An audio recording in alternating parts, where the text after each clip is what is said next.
All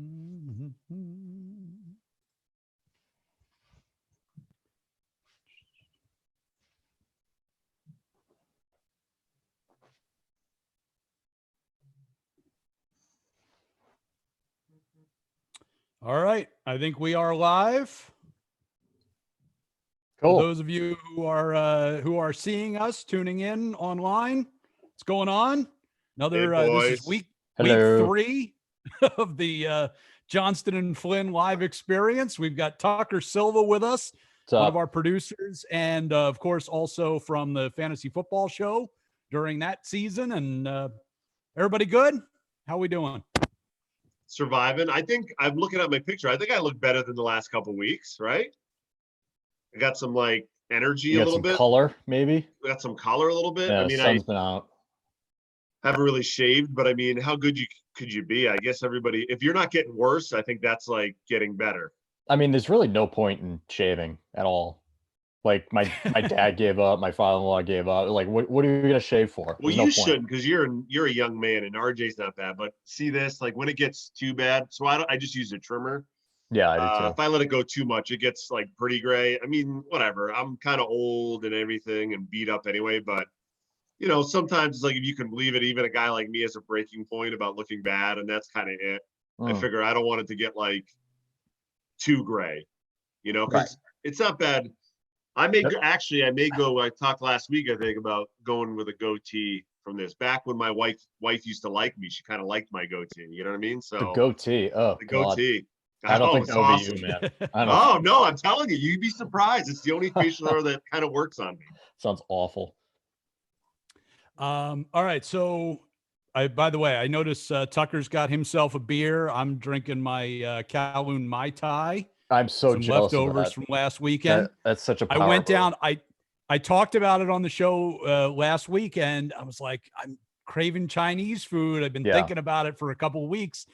And so after I was done last Saturday, I went online, placed an order, drove the 45 minutes down there.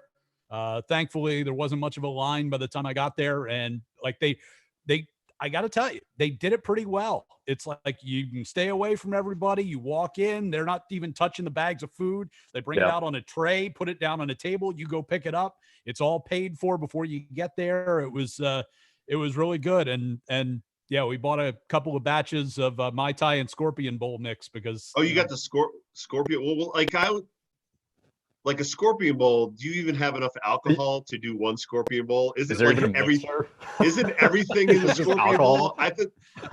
I just thought basically you'd throw everything. Take everything in your bar and just pour it into. That's what I thought. That's the Scorpion giant bowl. Yeah. You know, that was the one That's thing is we didn't have like the bird bath to drink it out of. Like, that's like part of the like process. But I mean, like a legitimate Scorpion Bowl could bring like real men to their knees. Like, you know what I mean? Like, oh yeah, because all it is just flat liquor. And honestly, Mai Tais are the same way. There's a lot of alcohol in that. I mean, there's probably like 4 or 5 different ones, right? Like between the rum. So for the Mai Tais, if you're wondering, you need light rum, dark rum, and some form of like orange liqueur, like a triple sec or Cointreau. And for the Scorpion Bowls, you need light rum and brandy is what you're supposed to add to it. There's brandy in that? Oh god. There's almost always brandy in a Scorpion Bowl. I did not know bowl. that. Yeah, I don't think most people do. It doesn't taste like brandy. It's like, you know, mixes in with fruit juice. Pure alcohol. I don't think I've ever had brandy. What is that? Like a whiskey? Yeah, it's kind of like an after dinner drink, right? It's like a more mellow, smoother type of a thing. But they're actually, both of them have been really good. Like we had a good Saturday night last week drinking Mai Tais and Scorpion Bowls, and then I've sampled a little bit of the leftovers throughout the week. Yeah. Oh, come on. You got to have a lot. How much did you do? My guess would be if you probably needed $25 worth of Chinese food, you probably got, or like 2 people's, you probably got 8 people's worth. That's like, dude, that's me for an appetizer. We ordered, it was about $75 worth of food and, easy, plus drink, the drinks, but the drinks are supposed to be, it's like a 32-ounce mason jar. And it says it's like enough for 4 drinks. I don't know how they're making their drinks. Mine have lasted a long time. Like I need like a splash of the mix, and the booze, and the ice does the rest. Like Chinese food restaurant or Asian food restaurant, like if you get those mixed drinks, like, or you go to a steakhouse, the Japanese steakhouse type of things, like those things are always like buyer beware. Right. Like they're always like heavy in juice and that, you know what I mean? So I wouldn't be surprised. Like, yeah, there should be a warning label. Like, this is not what you should do at home. But usually those drinks at those restaurants are like killer. It's like, knocked me in my ass last time I had scorpion. Yeah. Bowl, Yeah. sure. No, they'll sneak up on you. There's no doubt. Plus it's a nasty hangover. It is. No, that's the like problem with it. Yeah. Lots of sugar, the sugar, lots of acid. Yeah. It's like it's not a good sleep that you're getting after you have a few of those. Yeah, it's a commitment of really 3 good. days you're making to when you have one scorpion bowl. Like I'm on my ass for 3 straight days now. All right, so you guys been watching the draft the last couple of nights? I mean, that's like pretty much all there has been to watch. I've literally seen every minute of it so far. I called it early last night. It got to 10:30 and I had work early this morning at 6 a.m. And I was just like, I can't wait any longer till 87. I got to go to bed. Like, I'm up early. I thought it was dragging ass last night. I don't know about you guys, but. Well, I mean, I got to be honest, the quarantine definitely has taken a hold because Ryan knows this. I don't watch the draft. I mean, I just don't find it all that entertaining. Like, for example, you didn't want to stay up, right? Tucker wanted to stay up to see the 87. Yeah. So what did they pick around like 11, 15, something like that? Yeah, it went until like 11. It went until after midnight again last night. They finally, and it's like the Patriots traded back into the third round with like 5 picks to go. So if you weren't around at close to midnight, you missed the last pick. But I actually turned in a little bit, but it was more because of the context that it was this quarantine draft. And who would have thought that the cameras in the players' homes and all the like, I guess you would have but we talked about beforehand, it was going to be more about glitches and trades that weren't going to get made. But now it's like the home, like the decor of some of these people and their actions in these private, which made it like, jackass. That was like entertaining. But yeah, it's the draft. I mean, I haven't heard anything come out of like some major glitches where something happened. I don't know if you have, but I haven't really followed up on it this morning. But I watched a little bit. I hung in there in the first round a little bit, and I watched a little bit yesterday. But I mean, honestly, I would have it already right. It was like most watched drafts since 14 or something, or I don't know what it was. No, nothing. Like, I mean, people are starving for anything. It's so like the Bulls documentary and the draft is the only sports. There's only so many episodes of Triple D that you can watch. Diners, Drive-ins, and Dives. Like, I've watched them all during. But it's like, isn't it crazy though? Like the NFL, okay, and I always mock people about they give these guys ratings for the draft, but like talk about like baseball's getting killed, hockey and hoops, right? They're losing their seasons and like taking away something like we can't experience as fans again, no matter what you do. Yeah. Yet the NFL is making out on it because they're actually flourishing in the quarantine because now they're getting better ratings, right? Because really nothing. It's actually, I tuned in. I wouldn't have watched. Like if this was a normal draft and we had basketball and hockey and I could go out with the kids and do something, I mean it. I just would not have watched. I don't like it. But now what am I doing? I'm giving them a rating point or, and there's probably a bunch of people like me. It's crazy. Well, you have like a sickness about the draft because but it's still I still thought it was stupid. You used to worry about losing your job every year around this time. So, I was Aaron Rodgers. That's still ingrained in you. So like that's one thing. But I don't typically like to watch the draft. I'll usually watch some of the first round. By the time they get out of the top 10, it's like, all right, I'm ready to move on. I put it on a secondary TV with no sound and just wait for the important picks to come around. But legitimately, it's like I just turned it on the first night and I haven't been able to turn it off, in part because of the coverage. Something I've noticed, I've been tweeting about. Every person that gets drafted, ESPN, NFL Network doing that combined thing, they're pointing out either that person has lost a close relative tragically. Yeah, that's been over the top. Or that a close family member played a professional sport. Like one of those two things or both are true about almost everybody that's been drafted at this point. To the point, it's like, dude, this is, you got we're depressed enough as it is. You got 5 minutes between picks, right? I mean, it's not that much time. You got video highlights to show these guys. You got to let the analysts talk. Maybe you can leave out the fact that this guy's uncle like fell in front of a train like 5 years ago. Yeah. It's like, okay, we get it. Everybody's been through some shit. We are all going through some shit right now. Maybe it's best to kind of leave that alone. The first night when they opened up with like 20 minutes of, let me show you about COVID-19 and let's interview some doctors and show all the, like, yeah, we know that's why we're tuning in. Otherwise we wouldn't be watching this garbage. Yeah. They're like the Debbie Downer of the draft. Like the one thing where people were actually excited to like, all right, my neighbor, like we had a little text chain. My neighbor's like, dude, I cannot wait. I'm like, I don't really watch the draft, but I cannot wait to sit in my couch and watch some friggin' sports after all the horse shit. Right. And you're right. They open up with the COVID-19 and they're like, I'm like, man, like, it's okay. Let's put a positive spin. Let's do the positive spin and let's act like nothing's going on for like 2.5 hours. Let's talk about Belichick and his dog. Let's talk about Jerry Jones on his yacht. Let's talk about some of these guys and like that are in their house and are like, I mean, looking at the TV, like some of the families, it was awesome. It was just, let's not talk about how about Jerry Jones? Am I wrong? Is it Jerry Jones being on his yacht?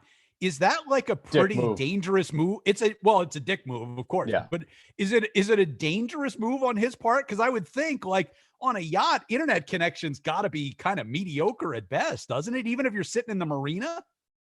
Yeah. I mean, I would think so because you're not in your home base, but I would guess he must have some sort of wireless hookup there. But I bet you it's like hooked up to the marina. But that's probably outside his house, though, too. Yeah, the yacht's outside his house. Yeah. It's just the yacht parked in a pond out back. Just on a trailer. No, I'm not saying in Texas. He's probably has, come on, he's got more than a few houses. He probably has something that's probably like the Bahamas or something. I don't know. Yeah. I guess. I mean, it's always a risk.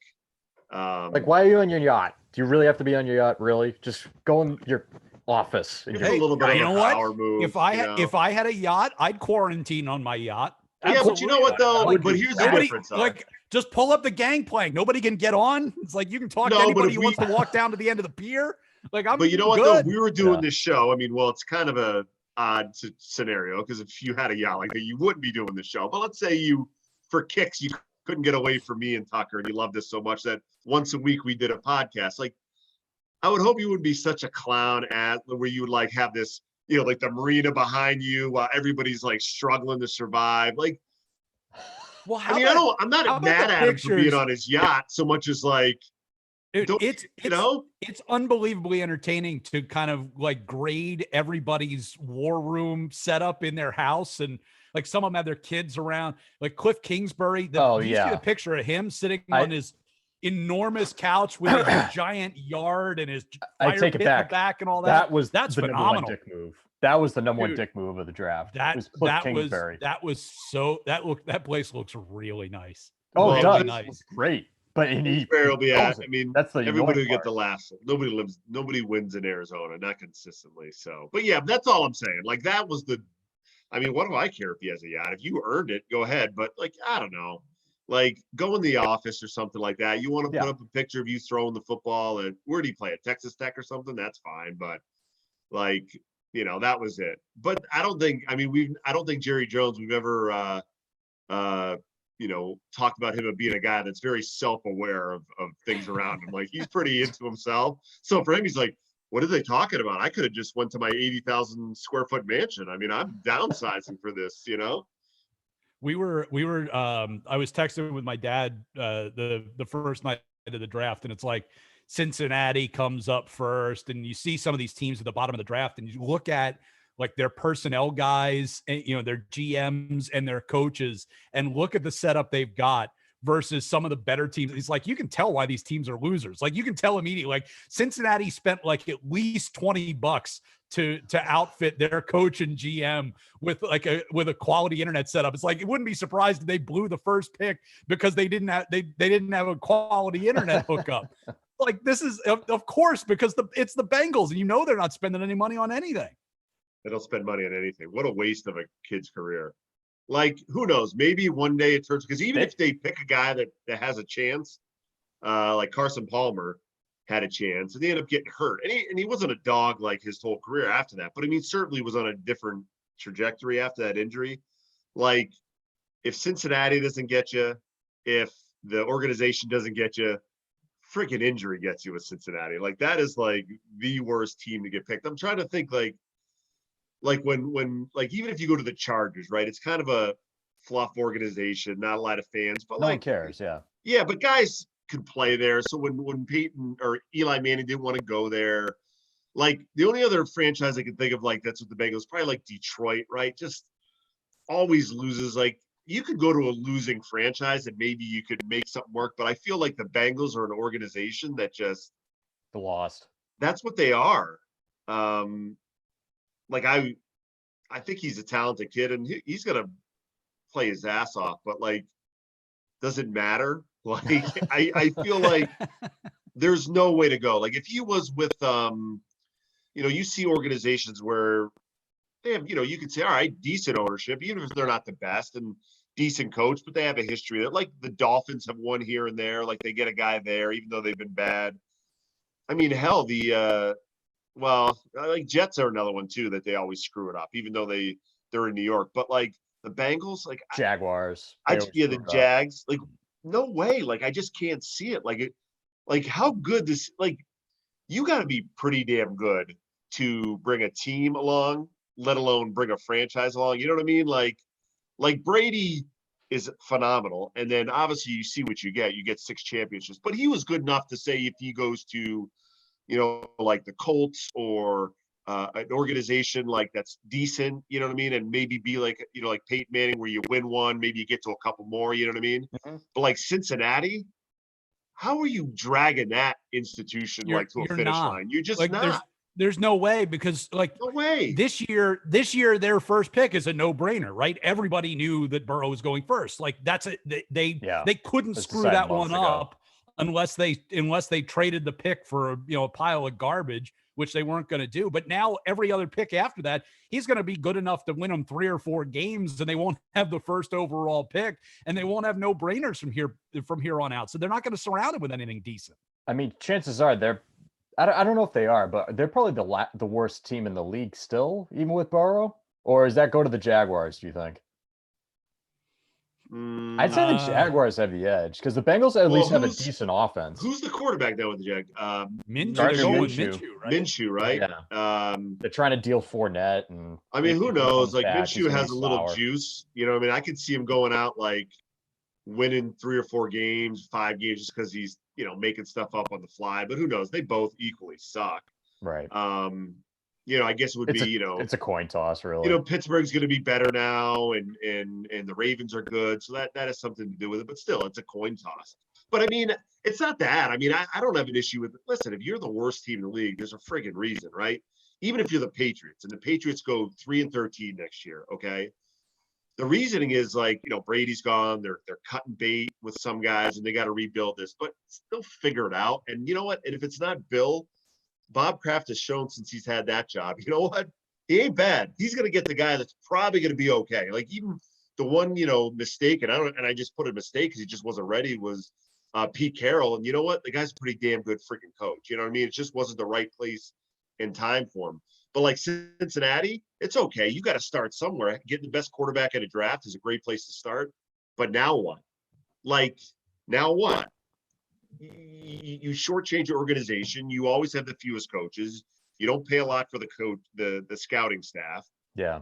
You don't spend money. Like, now what? Like, I mean, they're going with the young coach new trend. The McVays of the world. Zach Taylor, he's a young guy, so they're trying it at least. I'll give them that. Yeah, but you know what? I mean, you can't make chicken salad a chicken shit. You know what I mean, RJ? Like, you can have Bill Belichick, but if you got the Jags roster, you know what he's going to be? 5 and goddamn 11. But they're probably going to play a little bit harder. And I'm not crapping on Bill. It's not Bill. I mean, he's a great coach. I get you. Well, look, I mean, before Bill got here and got a decent roster, he was 5 and 11 guy, right? And like, if they're not going to like, my guess would be Belichick, like, Robert Kraft isn't like, yes to Bill, but I guarantee you, he's not like when it comes to, hey, I need this for scouting, or I need another coach, or I need this and that. Kraft's not grinding the hell out of him. You know what I mean? Like Brown is gonna to that staff and then the coaches. You know what I mean? So like, there's so much that goes into it. I like the kid, and the kid's got some juice, man. He's got that thing about him, but it's Cincinnati. Like, how do you pull that team on your back? One of the worst uniforms going. Awful uniform. Oh, you don't like the Who Days? Oh God, the tiger stripes, will you please? Oh, it's so gross. The Bungles. That's what we used to call them before Marvin Lewis. We used to call them the Bungles. The Bungles. The Bungles, dude. They can find a million different ways to lose a game. So which do you think is the stranger pick? The Packers trading up to take Love when they've got Aaron Rodgers, or the Eagles taking Jalen Hurts when they've got Carson Wentz? Which one was the more surprising pick? The most surprising pick was Love, just because I think it caught everybody off guard. But after the fact, you're like, oh, this actually makes sense. Let me do a quick Google search of Aaron Rodgers' age, and oh shit, he's 37. I guess that's a decent move. And then you get the 5th round rookie contract mixed in with the 1st round pick. And then with the Eagles, I was just like, huh? I don't really understand that. With Jalen Hurts, you got Carson Wentz, who's 27. I'm so pissed about that. Yeah, you're Eagles fan. Yeah, you talk. I think the Eagles play is far and away the stupider move. I mean, he just gave Wentz like $130 million. Most of it's guaranteed. I was looking at the contract last night. If they try and get out of that contract in 3 years, there's still like $26 million worth of dead money. Like he's not going anywhere. So you just burned your 2nd round pick on a guy who's not going to play, or if he does, it's going to be like a Taysom Hill type of thing. Right. He's going to get on the field like 10 or 15 plays. And I'm like, well, then you're sitting your $130 million a year quarterback for 10 or 15 plays. I mean, and if you're worried about getting, and if you think it's because he doesn't, he gets hurt, he doesn't, then you shouldn't have given him $130 million. Don't commit to him if you don't think he's going to be any good. I mean, knowing Doug Peterson and, his gadget plays and everything like that, it does seem like that they are identifying Hurts as the Taysom Hill type, and we're going to see a lot more of them than we anticipate. But they're talking about 2nd round pick. So after the draft last night, they were, Peterson and Howie Roseman, the GM, are talking about it, and they're like, well, we want to, we develop quarterbacks. That's what we do around here. We develop quarterbacks. And it's like, okay, so you develop Jalen Hurts. Best case scenario, you develop Jalen Hurts, and then you trade him for what? For a 2nd rounder. We developed You're not going to get anything better than you gave up for him. So like, what's the point? Like, take a guy in the 5th or 6th round and work on developing him instead of trying to develop a guy who's in the 2nd round. He's kind of a project anyway. So their thought was, and I think they came out right after, Doug Peterson kind of said that, we value that 2nd quarterback. Okay. I think there's something to it. All right. If Peter or Wentz gets hurt. Okay. But a 2nd round pick for a guy to use for gadget plays to be that 2nd quarterback, like too high. You could find a hell of an athlete that could do that kind of stuff later rounds. You know what I mean? Like Tyler get Huntley. Somebody that's going to be a high impact player for 60, 70 snaps a goddamn game. You know what I mean? The Aaron Rodgers thing, like, first off, I don't know how well he gets along with the head coach. I don't even know if the head coach likes him. I don't know if anybody likes him. I don't know if anybody likes him. He's 36, and Love is a guy that needs to develop anyway. So now you've got, your quarterback of the future, the next, the Jimmy Garoppolo, and basically he's under contract for the next 5 years, no matter what. And if Aaron Rodgers left today, no matter, even if it's in the 5th year of his deal, it's going to be a price cut, from what Aaron Rodgers is making.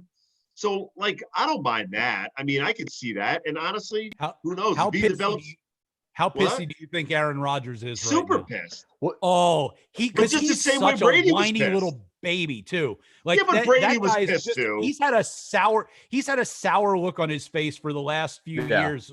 The last couple years under McCarthy, he was pissy. Ever since Jordy Nelson now left. they just like made the announcement to the world, hey, we're getting the next guy ready. Get ready to ship out, pal. The same way we did to Brett Favre. And he's got to be so miserable. On top of drafting Love, I'm sure Rodgers is pissed at the fact that they haven't drafted an offensive player since 2010 in the first round.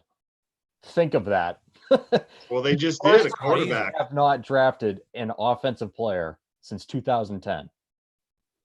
Well, I mean, but Brady was pissed too. I mean, shoot, do you remember when like they drafted oh man, who was the guy?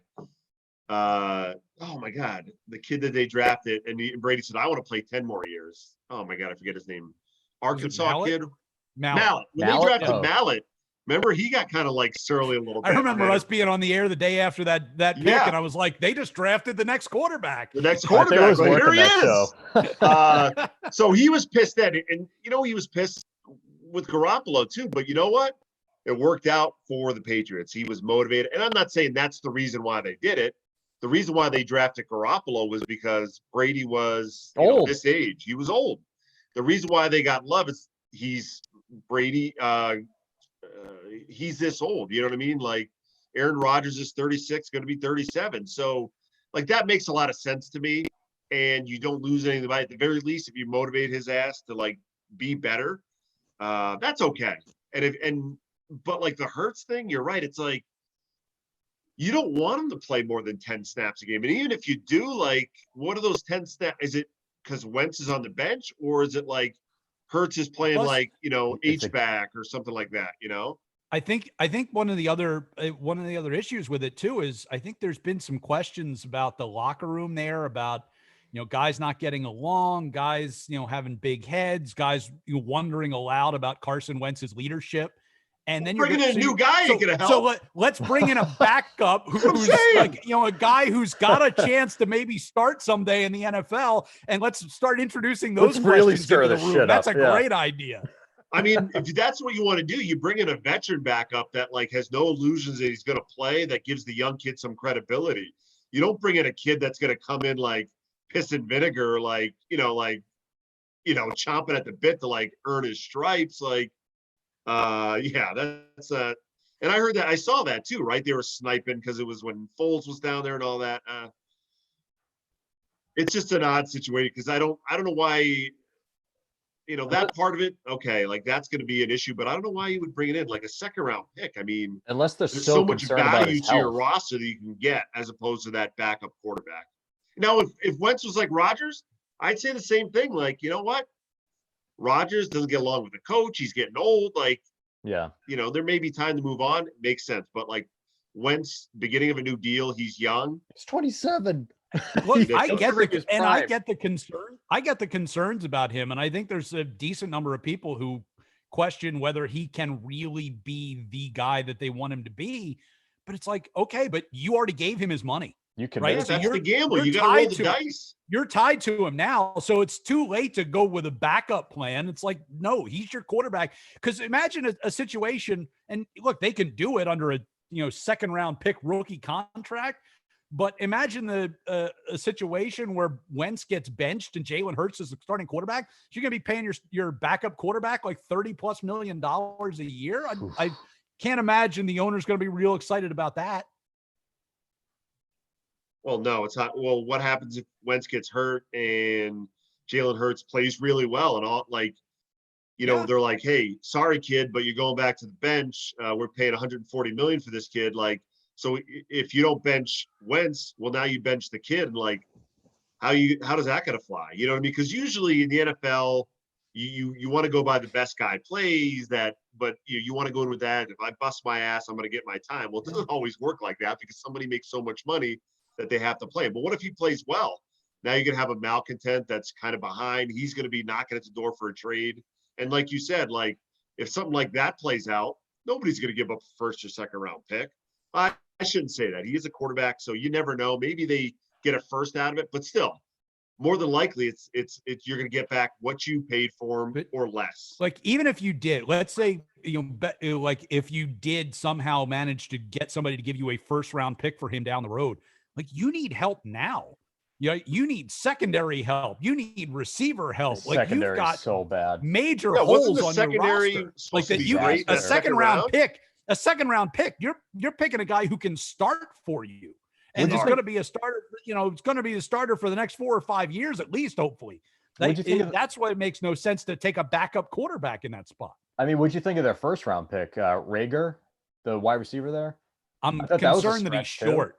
Yeah. I'm concerned that he's short. Like he's only 5'10". Apparently, he can jump and all that, but small receivers always scare me in the NFL. Yeah, I mean, he'd have to play inside motion and put him in, get him mismatches like Welker did and Amendola did and Edelman does now. I mean, he can be very successful, but you're right. Yeah, but this guy's more supposed to be like a speed down the field type of a guy. So like he's going to be up against, corners who are 6'2". It's like, is he going to be able to go up and get the ball?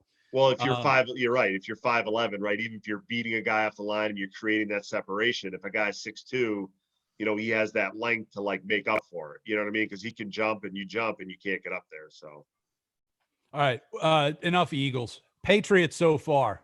What do we? I mean, Bill is nothing but on brand. I mean, trades out of the first round. Such a Patriots build draft, right? Like Bill. Listen, it's a pandemic. We're all stuck indoors. We're just trying to get through this.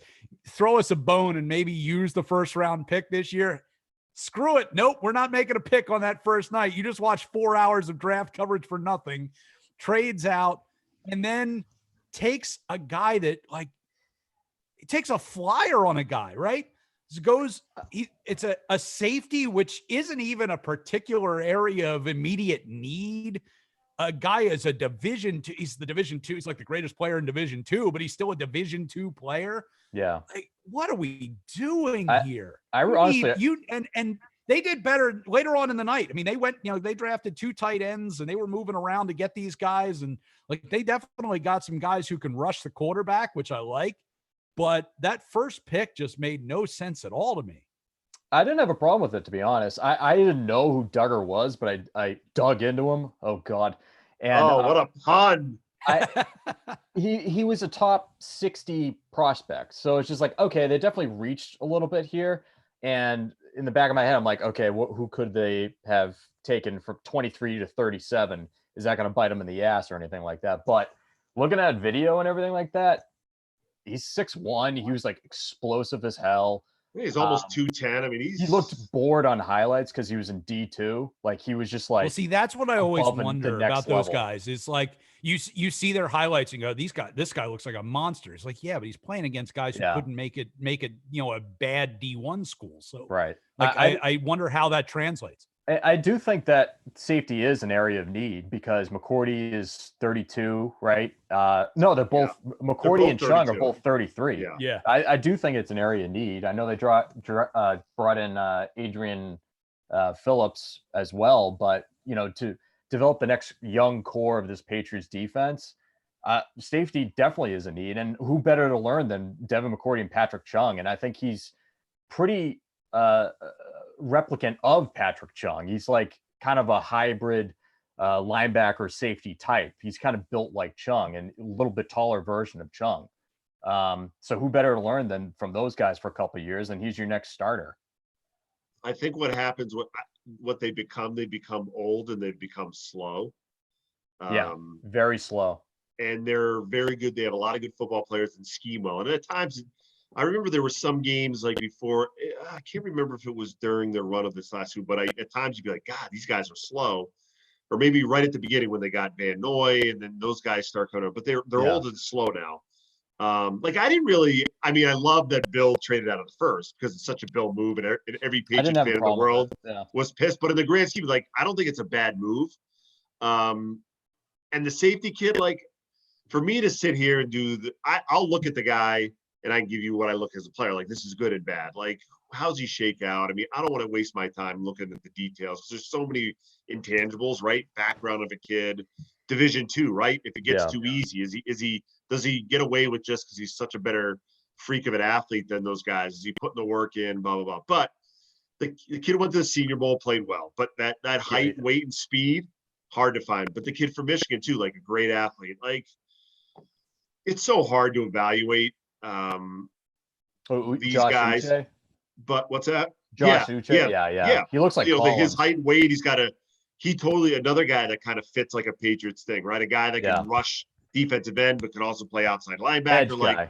those guys have huge value. So I think that he kind of drafted like what Bill does. Like if you watch enough of these, very Patriot players, all of them. Are, like, but if you watch enough of these drafts, even people like just watch his drafts, like, oh yeah, that makes sense. These are the kind of guys they like. So I think they fit his mold. They'll be okay, but it's it's hard to see until they really get out there, especially the guys from the smaller schools.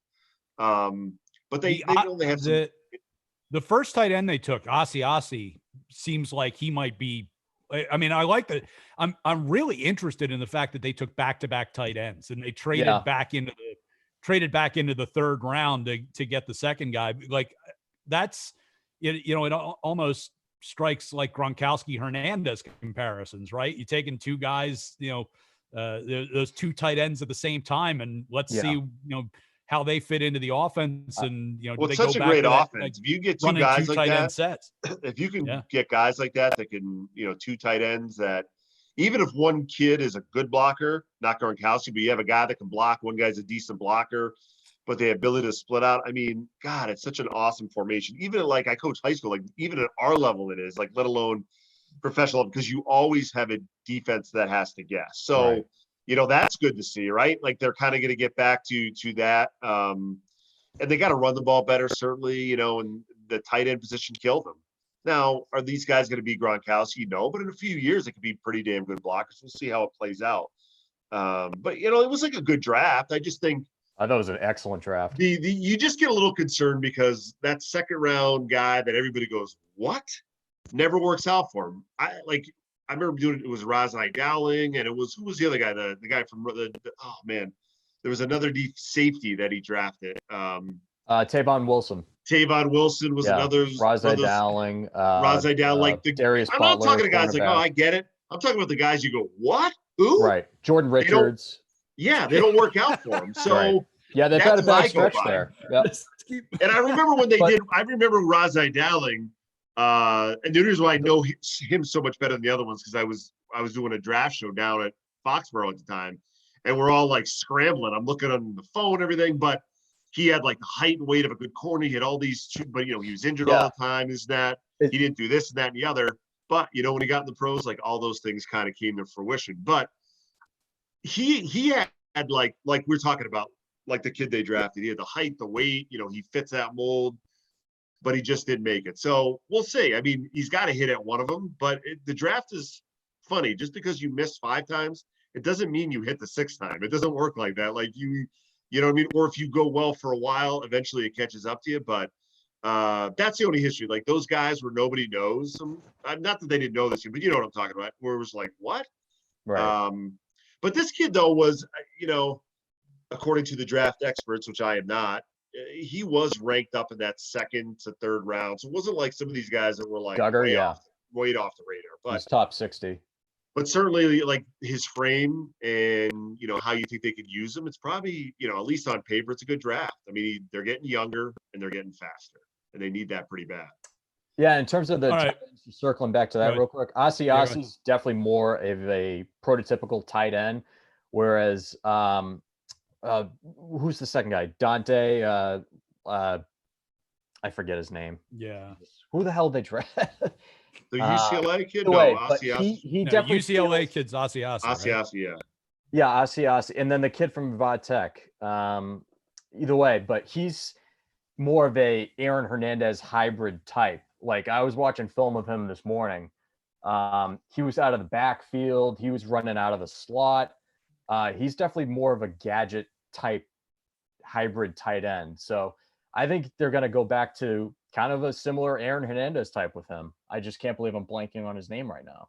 No, but that's that formula that they had. I mean, Dalton Keene. Dalton Keene. Thank you. Keene. Yeah. He looks like he's 6'4", and Doug Kyde of Nesson actually targeted him prior to the draft. And he said he looks a lot like George Kittle. 6'4". Didn't get a lot of play time in college, I guess. I guess they had trouble finding tape of him, but from the highlights that I saw, I was like, oh, okay. It's definitely a hybrid Aaron Hernandez type. So, all right. So while we're talking about tight ends, what do you guys think of Gronk going to Tampa Bay? Whatever. I love it. I think it's fun. It's good for us. I mean, I love talking about it. kind of makes sense. I mean, we talked to, you get out of the game, right? If he was 35 and he was pushed, or he's 35 and you can't play anymore, you get out of the game and it's like, great, you can do what you want when you want, and you do this wrestling stuff and all that. But then you realize, the grass isn't always greener if you still have that competitive fire in you. So I think it was a combination of the injuries, not being happy here in New England for whatever reason. Obviously, wanted to loosen up a little bit. He got away from the game, saw that the grass wasn't green, and by the way, he can come back and make $10 million that he is and play down in Tampa. I don't think it's crazy. I don't know when it was. I don't think it was something that was schemed, that Brady and Gronk sat around like, hey, you retired and I'm going to go someplace else. But I will say this, I'm sure Tom knew that he wasn't coming back to the Patriots well before any of us. I mean, we could speculate, but he knew. No, he said he knew it. He knew it like beginning of the season. He knew he wasn't. So I wouldn't be surprised. Like, hey, if I come back and I go someplace, Gronk, you should play. Like, I think that's legitimate, and maybe that put the bug in Gronk's ear, and the rest is history. But yeah, I mean, we'll see. I mean, a year off, he kind of like broke his body. He wasn't that great his last year here. I mean, that's. No, but he was good in big moments, and he was clutch plays. Clutch plays. He was the best blocking tight end in the league. He was killing people. 600 yards, 3 touchdowns. And no, but he killed people blocking. And sure, that to me, like if you have a guy that's going to kick people's ass in the running game. Yep. Look what happened since he's been gone. So, but you get a year away from him. He kind of broke his body down, right? Took a little bit of the weight off. Probably start feeling good, but he's young enough that he can crank it back up and get to where he needs to be come, probably going to be August because of what's going on at the earliest. But, like, am I going to say he's a Gronk from 5 years ago? No, because you never know, but I think he'd be pretty damn good. I mean, what's good? I think he'll be better than his last year here. So if he's better than that and he gets you 800 yards and 7 or 8 touchdowns and makes big plays like a block, that's huge. He's going to put up better numbers just because of all of the weapons around Brady and that Bucs offense. It really is remarkable the weapons they have. Well, I mean, the other guy's going to get on board, though. Like all these weapons are great, but we've seen the receivers that work with Brady. He demands a lot. But I think having Gronk come in and getting on board right away, and he seems like he would be a likable guy that maybe he gets these other guys on board. Maybe they kind of buy in earlier. But yeah, like he could be pretty good. And then if they, keep OJ Howard, because I don't think he makes that much money, and that's your second tight end. It's just and Cameron Brate's still there, but who knows if he's traded or not. You got receivers, so there's going to be a lot of space to work with because you got to. So I won't be surprised if he's certainly. I think he can have better numbers easily than his last year here, and I think he can be better than that. I mean, he blocked well, so I think it's huge for Brady. Like he's going to be 31, right? Yeah, I'm surprised at you. You were like, I thought totally checked out on Gronk. Like I'm done. Like why? No. I didn't check on him. What I said was, I don't want to hear the retirement stuff anymore. Quit asking him. Quit teasing it. Either you're in or you're out. That's it. I don't mean like so annoying. That was so annoying. I didn't mean like I'm well, out. You know what I find annoying? Like what bugs me about this? Well, that too. But what bugs me about the Gronkowski trade down to Tampa is that press conference, that CBD press conference where he got up there and he started crying about he felt bad. How football isn't fun anymore and my body just can't take it. And like, I felt legitimately bad. Like this guy gave everything he had and now he's done. Like he physically and emotionally cashed out. And then, a year later, Tom Brady goes somewhere else and it's like, oh, by the way, guys, it wasn't that I hated football. I just hated playing for Bill. So I'm going to go and have a nice long career Ryan. Somewhere else. Go screw. Shame on you for being a sentimental guy. I mean, you hear when we used to have a job at the Sports Hub and we used to see each other. Remember how cynical a person I am. No, I know, but remember what I said in our opening? There are no heroes anymore. I bought into it. There are no heroes anymore, RJ. I say that right in our opening. Anybody should know. If you want to buy into it to the crying and sobbing and have a heart, that's all for you. I mean, I didn't even care. I like I said, I did check off from him. I didn't care if he played or not. I got tired of it after a while. But it doesn't change the fact that I still think he's going to be good at Tampa. I still think he has 2 years left in him. And not for nothing, he's going to be playing like 80-degree weather. Like the once you get past like November, the second week in November here, and maybe earlier, it sucks. Like being old and having like not old, like you could be 30 and be okay, but I'm talking those old joints injuries. start tightening up in the cold weather. It's the worst. Everything hurts a little worse. Yeah. So now he's going to be in Tampa, like when they play in December, it's 80. Yep. That's all it was about now. It's just about having fun now for Gronk. That's all it is. But I mean, that's okay. I mean, it's not like the guy doesn't work hard. And I said this like last week. I go, I don't fault any person that says, I'm tired of this shit. Like, I'm tired of it. Like, I'm tired of the grind. It doesn't mean he's a loser. The guy has won. But like after a while, you're like, I love football, but you know what? Like, I got other stuff. Like, I just want to play football, but I can't do it anymore. I don't fault the guy for that because it is a grind. Yeah. But you know what? That may drive off some guys, but how many guys come here and say like, I played for the Eagles and I played for Rex Ryan. Like, I don't want that anymore. Like, I want to come to a place like, yeah, it's, maybe it's not all, kumbaya and singing this, but it's a grind. But you know what? I want to work hard and win championships. You know what I mean? So like, it's just a different point in every career. But certainly like the older you get, the harder it is. Right. Like it's just hard. You start getting 30 and you got to do the same stuff that like some 21-year-old kid coming to college has to do, like drills and all that. It's like, it's hard to do. So yeah, like I think there's some truth to that. You don't need to get up on stage and start crying about it, for crying out loud. I get that, RJ, but I do believe that was true. But you didn't have fun with it, At the end of the day, he just wanted Bill to lighten up, and Bill didn't. So he moved on. That's literally what it comes down. You know who doesn't? You know who isn't crying about it? Bill. Yeah. He gives zero craps about zero that. F's. It's true. Yeah. So if you're a Patriots fan, that's got to make you happy. By the way, you mentioned the Bills dog earlier, like star of the Nike show so far. Yeah.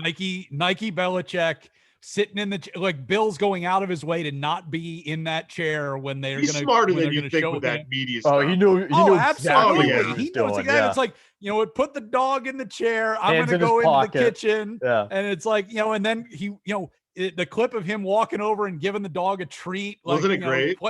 Playing with the, and then the next pick was the toy. Yeah. Yeah. It was awesome. It's like, that's been great. All right. So last question about the draft. Are you surprised that the Patriots have not taken a quarterback to this point? Should they have, and will they take one in the last 3 rounds when they have their picks? Fifth, they have, I think, 1 in the 5th, 3 in the 6th, or 4 in the 6th, and 1 7th. Will they take a quarterback in this draft? Well, Caserio said last night that they're going to add a 3rd quarterback. We just don't know if that's through the draft or free agency. But for this draft, yeah, I mean, I think they could take a 7th round flyer on some kid and see what happens. See, I wanted him when they traded back into the 3rd round last night. I wanted him to grab Jake Fromm. I thought, it's like this would be a good, doesn't need to be a starter right away, but maybe can compete for the job if Stidham isn't good enough. Maybe like Fromm's got a chance to be a starter in the NFL. I would have liked to have seen him grab him there when he was available. Well, it all but confirms that Stidham is, they're putting all their eggs in Stidham's basket right now, and he's going to be the guy. So they didn't want to draft a quarterback that would compete with him pretty much. So they'll take a late round flyer and some guy, maybe, who knows, maybe it's a Taysom Hill gadget kind of guy like Tyler Huntley. He's like one of the fastest quarterbacks on the board. He's slated to go late. So maybe he gets taken by the Pats. By the way, Jake Fromm still lurking out there. I was just looking at that. I was James Morgan going through to see if he'd been taken yet. James Morgan went ahead of Jake Fromm. I don't think it's surprising at all. Like if they take somebody really late, okay, but I think it'd be a wasted pick. I don't know the point of getting a quarterback if he's not going to be the 1st round guy. Because if Stidham is no good, you can get that guy next year. I mean, Stidham, you got to give him a chance. I mean, you're not going to get a better guy than that at this point. Like, Hoyer's your backup. Stidham's the guy. I think you need some young talent that you could build, and then exactly. You know what I mean? So I'm not shocked at all. Now, once you get by like the 6th round and beyond with all those picks, like that's kind of life of its own. Maybe even to the 5th round, but I usually like the 6th or 7th. Like at that point, when I mean best available, it's best available. Like all those guys have major flaws, and you're trying to look at the one thing this kid does awesome, and if that's what you like, you get him. But I'm not. I don't know why you would take a guy with, if you moved up and you get a 1st round guy, okay, well that's different. But generally, like Stidham's a guy. Why the 3rd and 4th round? I don't know what the point of getting another quarterback is. Yeah, well, it depends on how convinced you are that Stidham might be the guy. If there were questions, he's the guy. I think they took him last year. He was that guy. They proved it last night. I think it's stupid. Get other talent. Like what? I mean, but Flynn, like how it works now in the NFL. It's like if you need to find a franchise quarterback. Usually, it takes a few tries. So you just keep but you're grabbing a guy year after year after year until you got the right one. Finding them that low. Like honestly, I gotta. I don't know. I don't look at the history, but like besides Brady, like where are you getting these guys in the 3rd or 4th round that end up being really good? Like what? Garoppolo was a 2nd rounder, right? Kirk Cousins was a 4th rounder. Garoppolo was a 2nd rounder. Stidham's a 4th rounder. So. Yeah, like those guys. I mean, and Kirk Cousins. I mean, he's a starter, but he's not like. I mean, he's an above average starter. Yeah, he's above average starter, but I don't feel like you're ever really going to win with him. He's more of a stat guy. But my point is, like, you got to be a higher guy anyway if you end up being the guy. Like, especially in today's NFL, how much they put so much on him. But like, if you get down to the 4th or 5th round, go get the kid that can turn into like the next Van Noy or somebody like that. Than going for another quarterback. Stidham would seem to be your guy. I'll give you a good one. Russell Wilson was a 3rd round pick. Well, that's a good one. Well, it's not impossible. Don't get me wrong. I'm not, because I don't want to say, because I know the draft mix will say, it's rare. So and so. But I'm just saying you're going to take the field most of the time. And Russell Wilson, I don't know when he came out though. I bet you when they took him, I bet you they said it was a reach because he was so small and right. And he only played a year at Wisconsin, right? Because he transferred from Ohio State or something like that. I don't know for sure. That sounds familiar. That sounds right. Yeah. Something like that. Transfer from somewhere. But you get my point. You know what? You need talent on this team. Young talent that can run. Give Stidham a chance. Like the guy you get in the 4th, 5th round, is he going to be better than Stidham? Probably not. And then if you suck bad enough, who cares? Then you get the real 1st round pick. Speaking of young talent, I really hope that they draft some sort of a slot wide receiver to develop under Edelman, because my God, that is a need going forward. And I think they know that. So keep an eye out for that. We'll see. Edelman wants to go to Tampa. God, how much would he like to go to Tampa? I know he said, I can't, I think he had a response about no, but I mean, how do you not want to go? He must be like, oh. I'm look forward to him trying to shoot his way out of town in training camp, right? He'll just start showing up late, just dragging his ass around the field, just waiting for Bill to cut him so he can find his way down there. He could either go that route or he could just use it as motivation and flip Tom the Bird and be like, you don't want to play with me? All right, I'll show you. Something like that. For what? You want to talk about Bill not giving a crap about Gronk. He only owes Brady his entire career, his merchandise line, all of it. And it's not listen, Edelman earned his career. Edelman earned his career. Like, he works his ass off, but you don't flip the bird to the guy that's flying you around and get you on social media all the time, hanging with the to-dos and getting that to girlfriends and stuff. Like, that's when you don't bite that hand that feeds you. Wasn't Edelman the same guy who was sitting next to Brady at the Syracuse basketball game? Be like, hey, he's coming back. He's coming back, right? You're coming back? He was wrong, dead wrong. Praying. Come on, Tom. Come on, please come back. Don't leave me with Stids. But I mean, all right. We got to get wrapping up. Oh yeah, somebody's coming on behind us. Sounds good. Yeah. So for those watching on the Weekenders YouTube, we got Murray McCone and Kristen Sermon. What a crew coming up next. Woo. We'll see. I assume we'll be back here next Saturday, 1:00. Well, you can only assume, RJ. You never know. You never know. 7 days, a long time. Long time, Don't brother. know what can. Good hanging out with you guys. I see you, boys. We'll talk to you next week. Good seeing you.